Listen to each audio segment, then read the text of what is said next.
ta karon dinhi sa Tagum City. And how are you today? Today we'll talk about beautiful feet.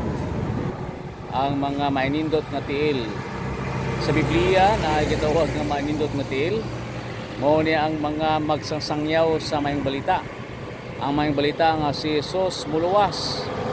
Pinagi sa grasya, kita nga luwas pinagi sa pagtuo. Muna ang mensahe sa kaluwasan. But the gospel in 1 Corinthians 15, it refers to the death, the burial, and resurrection of Jesus Christ. Kaya kung sa diin kita naatay gitawag nga paglaom diya kang Kristo Jesus tungod kay nabanhaw man gikan sa minatay. Christ died for our sins according to our scriptures or to the scriptures. This month is a Bible month and we must always refer to the scriptures. So the Bible is telling us nga Christ died for our sins. That's the good news.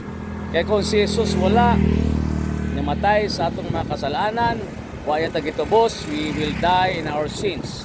So that is the good news, my friends.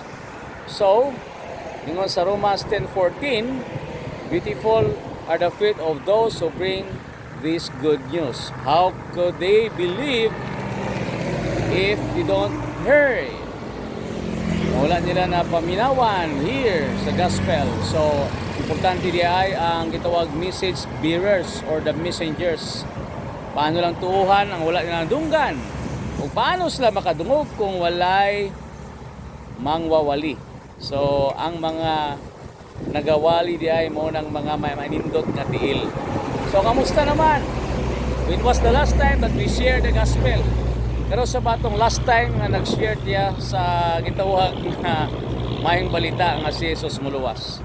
Unta dili ta maulaw sa pag-share nga si Jesus muluwas, kay dili man ang reliyon, mayong binuhatan o unsa pa diha nga makahimo nato nga luwas, kundi pinagi lamang sa kaluoy sa Ginoo. So dili po ta maulaw nga kung naay mo reject, di mo dawat because that is not our message. And that is the message gikan kang Kristo Jesus, the message of love. So ingon pa ni Pablo, for we preach not ourselves but Jesus Christ crucified.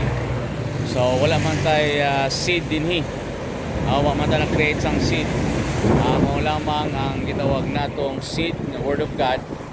Ang ato lamang nga trabaho, our task, our responsibility, dili ni sa mga pastors and teachers lang, sa tanang mga na born again, sa tanang mga Kristohanon.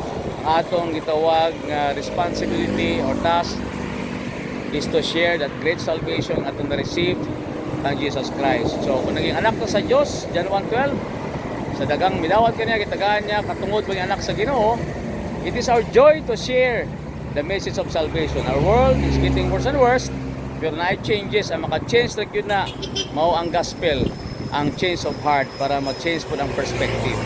So I hope and pray nga kanunay ita nga aware nga ang mga tao sa atong palibot need the Lord Jesus Christ. So again, happy Bible month and have a beautiful feet. Bye for now.